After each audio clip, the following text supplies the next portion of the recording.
I want to ask Suzanne, you are right now in the prime, sadly, one of the prime outbreaks of the Latino community when it comes to COVID out in Texas. How is that impacting Latinos' participation? How are they thinking that the government is addressing their issues or not? Well, I think that's a great question to ask right now because, I live very close to a mall and I just went by there today just to kind of check and see. And there are people, and there are young people going out to the mall with their masks on. They are participating. But I also think that the enthusiasm that we saw in 2018 when we saw a big jump in young voters and a big jump in Latino voters overall, that has got to be impacted by the pandemic, by people seeing their loved ones die. Even my list of friends, I'm starting to see grow of friends having relatives die. So that has got to be having an impact on people trying to decide whether they should go out or not. In this state, you don't get mail-in ballots. You have to show up. And there is concern that's registering in the polls among Hispanics about wanting to go out to vote, but also of not knowing how to go about voting by mail if they want to do that. Yeah, no, Voto Latino, we did a study and we found that 75% of Latinos were concerned of voting under COVID and 59% of them had never voted by vote by mail. And you're right, a lot of individual states actually leave vote by mail off the table for so many.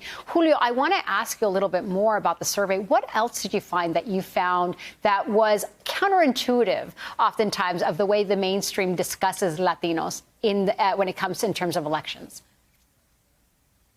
So, we usually talk about the Latino vote as a monolithic group and a group that doesn't really participate. But what we found in this poll that Telemundo and BuzzFeed News conducted is that 64% of these young Latinos are really willing to go out and vote. They say they will definitely go out and participate. So this is a group of people that do want to make change, are interested in the issues that are going on in the country right now. The thing is that when you ask them to name a politician that's defending their community, a third of them could not name one. 6% named Joe Biden, 3% named President Donald Trump. So they want to participate, they want to find a leader, but right now they aren't really finding the voice that they would like to hear. So this is where, Chuck, I want to bring in your expertise.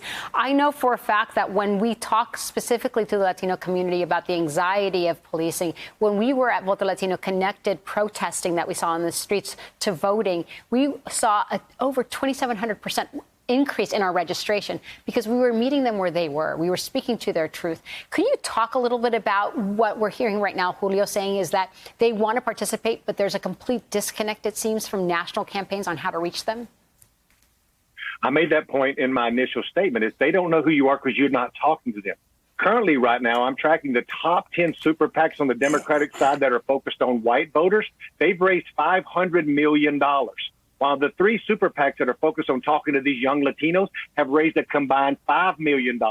The establishment of the donor community have to understand you have to invest in these young brown voters like you're investing in these white, suburban, persuadable voters. Just this week, we're announcing on Monday, my PAC, Nuestro PAC, is going to drop 3 million pieces of mail to young and older Latinos because I'm so worried about connecting with them around the issues you're exactly talking about, Maria Teresa. That's why we're dropping the most mail we've ever done in Florida, North Carolina, and Pennsylvania that any PAC has ever done because I am so worried that Joe Biden and his team is not getting that mail out to them. So I'm going to do it myself with Nuestro PAC. Well, Chuck, I want to bring in Suzanne because I think one of the things that we often talk about is what Chuck is alluding to. In the last 2 elections, 49% of Latino registered voters never received a contact from a political campaign or from a candidate. We know that the reason people are interested in the Latino vote, though, is because they're disproportionately young, so oftentimes more aligned with progressive values. Tell me about the opportunity that you see in Texas right now, because that is where the majority of young Latinos actually reside. Well, I actually did a story, I think, last week, I believe, of Texas Democrats had launched a program to reach 1 million people in 1 week who had not voted, who were not registered. So clearly there's a lot of opportunity. And I think you're right. I mean, but at the same time, while we're feeling all this angst and people aren't being contacted, the NALEO poll, National Association of Latino Elected and Appointed Officials, their poll showed 78% of the Latinos they polled are certain they will vote.